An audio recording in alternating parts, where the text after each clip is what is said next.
In this video I'm going to introduce the use of loops, which are a really powerful part of VBA. And I do loads of things. I'm going to do the do loops, the do while and the do until loops. They are they're great and pretty easy to use. You can use your imagination and come up with loads of uses of these. So the first thing I need to do is I'm going to open another tab on this spreadsheet here.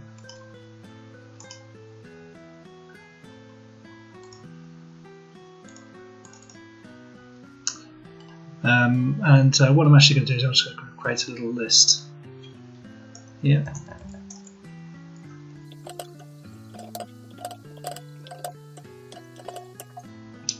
And what I want to do is I'm just going to put a value against each of these items here using a loop.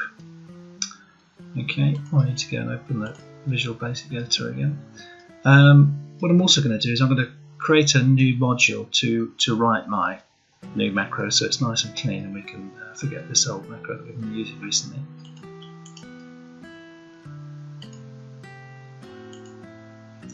And when you open a module, this is the one with open, it's just like a blank piece of paper here, and there's a properties window here which tells you a little bit about the module. The most important thing about it is its name, and I'm going to change the name, so I have this is the loop module,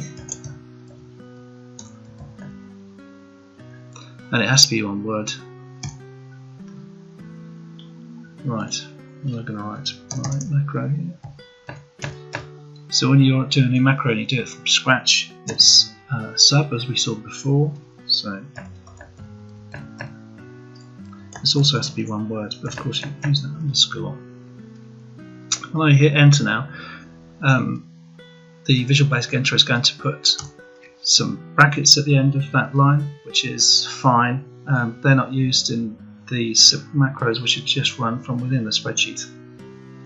We'll see how they're used later in the calling command.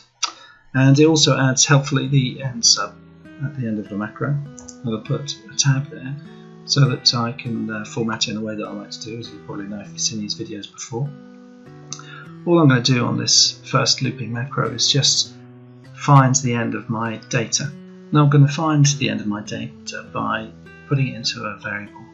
And for a simple variable that I'm not going to hold for very long, I usually use a nice short name for it. I'm just going to have x. So I'm going to set x to start with equals 1. And then I'm going to do my loop. Now, what I'm going to do is I'm going to set the macro to run round and round and round. It's going to increment that x by 1 each time it goes around the loop. And it's going to keep going until it finds the end of the data. Now, what my problem is that, as you may have seen, my data, I need to be sure that I find the end of the data, and some of the data is blanks. So what I'm going to do is I'm going to set it up so that it keeps going down the list until it finds 3 clear lines of a blank in each one. So obviously there's limitations in that, and there could be a gap of 4 spaces in my data if I was going to use this macro for a longer period. But I think kind of 3 is a fairly safe number to use. So here we go. We're going to go round and round this loop, which is a do loop, do until cells x, 1 dot value. And what that means is, we saw before, Excel always does, or rather VBA always has in its coordinates, it goes down first and then across. So this is going to be x, cells down, and just 1 across, in other words the first column. I'm going to wait for that. I'm going to wait for that until the value is blank 3 times in a row.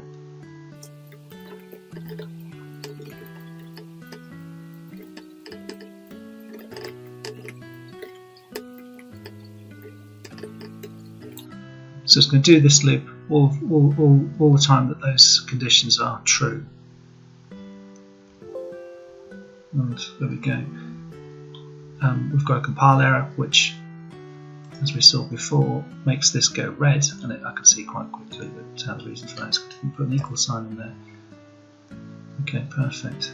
Now I'm going to go straight to my last line of the loop, or to complete the loop, because I found that if I don't do that, I sometimes forget. It's just easy just to do it now. Now I need this. This will always the truth value of these formulas will never change unless I increment x. So I'm going to put that in first. So x equals x plus 1 to x equals x plus 1,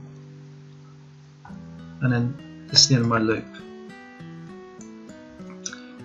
So at the end of running this loop here, the value of x will be the value of the last line in my data.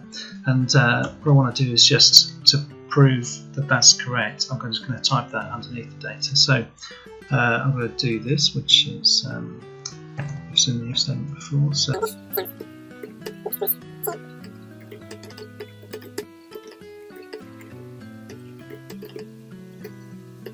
right, so I'm going to click out, make sure that compiles okay. Right, so you might say, well look, I've just checked here that cells x plus 2, here it is, value equals blank. However, I know that later on I might change this macro around, so I want to be quite sure that that is blank when I run this line. So that's saying if that cell is blank, then put the value of x into that cell, and we'll see how that runs now.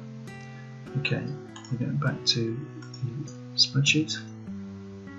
I'm going to do it on here. Okay, I'm going to put a little button on here because it will save time later.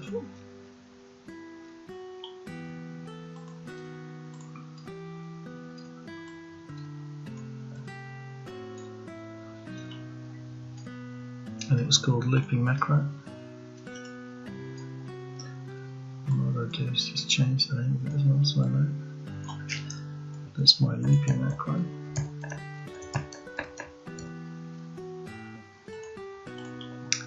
And I'm going to run it, and it's worked, and it's punched in here the value of the end of my list. Apart from it didn't. What it's done is the macro has run right the way through to here, and it's checked that cell, and that cell were all blank, and the x of that particular time was 9. So I know that I've got a bug in my macro in that I wanted to see 8 appearing in there. So I'm going to go back to my macro. I'm going to say, okay, well that's the reason for that is because it was waiting, it kept running this loop until x1 value was blank as well, which I don't want really. What I want is the subsequent cells were all blank. So let's change that again. And what I think we'll do is we'll put in here plus 3. Okay, now another thing that I notice on here is that this line is getting a bit long. Actually, it's not too long, but I want to show you something.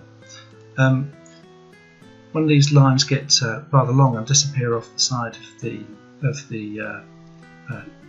module here, it can be rather inconvenient. But what you can do is you can make them wrap, and so I'm going to do that now. That there's a space before the underscore key, and then it will work like this. And I'm going to put a tab here as well, so that I can see that that this piece of text here is part of the row above it, and it's compiled and accepts that. Okay, so that's perfect. Now we'll try and run this macro again. Here we go. I need to take that out, and that's perfect. So now we know that we've run round and round that loop until we got to here, and then we've said stop running the loop, and we've punched the value of x in there. Now, what I'm going to do now is just change the macro a little bit and put something else into the loop so you see how that works. So we'll go back to Visual Basic Editor. We're going to put something in here, and all I want to do is I'm going to put the value of x against each of the pieces of data, well, you'll see how I'm going to do that in a second. So I also don't want to punch anything into the spreadsheet unless it's blank, so I'm going to say if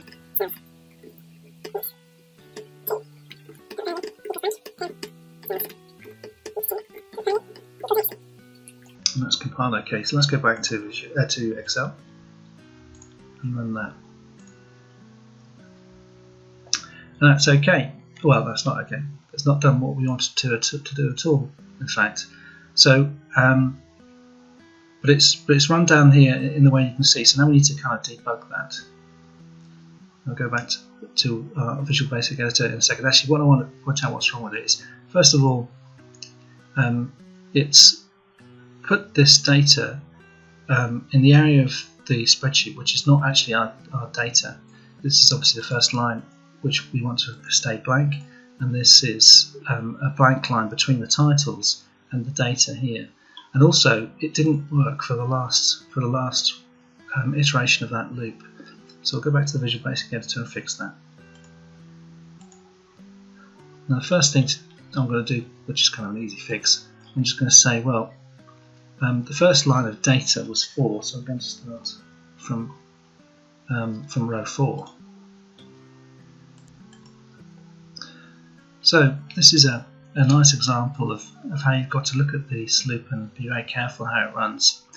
So what's happened is that on the last time that it runs through this loop, x has gone to 8, and at that point, when it gets to here, it says, well, I don't need to run anymore, so it won't run through this last piece, through the loop the last time.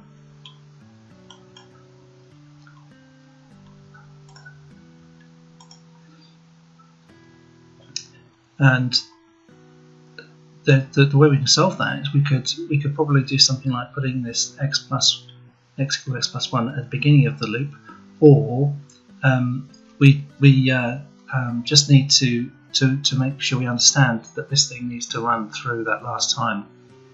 So what I'm going to do is I'm going to change this back to how we had it before, which was the x.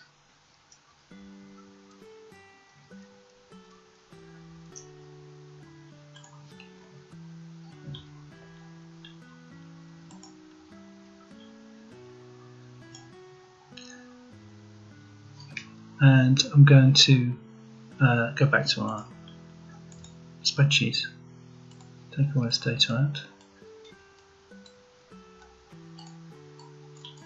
and run the macro again. Okay, so it's now done exactly what I wanted it to do, which is put all of these numbers against the data that was existing in the list. I've realised now that I don't need this anymore. That's fine, so I'm going to go back and clear that up. And we'll see if we can make the macro in the way that I wanted it to.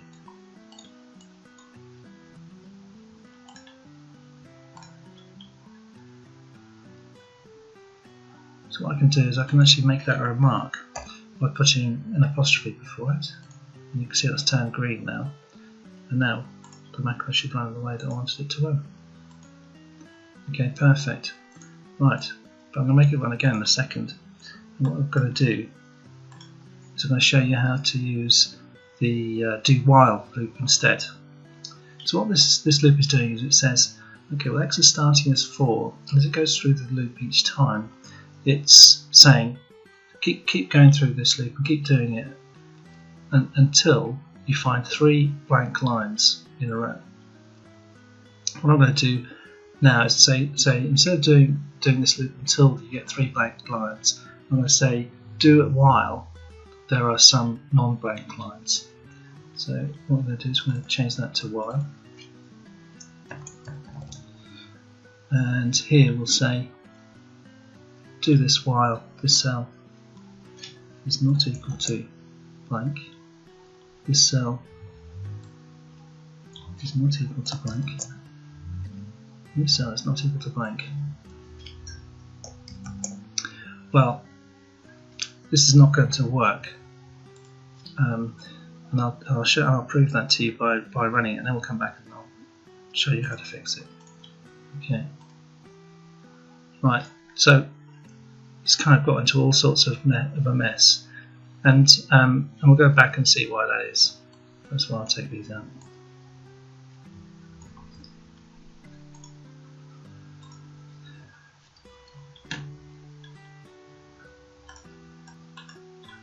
So what it's done is it has gone round the loop 3 times, and it's gone through the loop as long as it found that the cell on row X was non-blank, the the following row, and the following row. As long as those three things were right, then it would continue to go through the loop. But that wasn't what we wanted. What we wanted to do was make sure that if there was a blank line, that it would keep going around the loop until it found 3 blank lines in a row, because then we knew we were at the bottom of the data.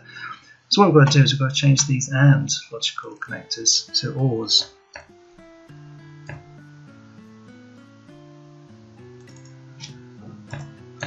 So now what's going to happen is that it's going to go around as long as it'll do this loop while any of those 3 lines are non-blank. Let's see if I can be proved right by going back once more. And there we go. So hopefully you've been able to see how the do while and the do until loops work, and how they are similar and how they're a little bit different. The best thing to do is to kind of have a go at this yourself, and you'll work through it. And also you've seen that it's quite easy to make a bug error, and it's quite simple to fix it as long as you sit and think about what the code is doing.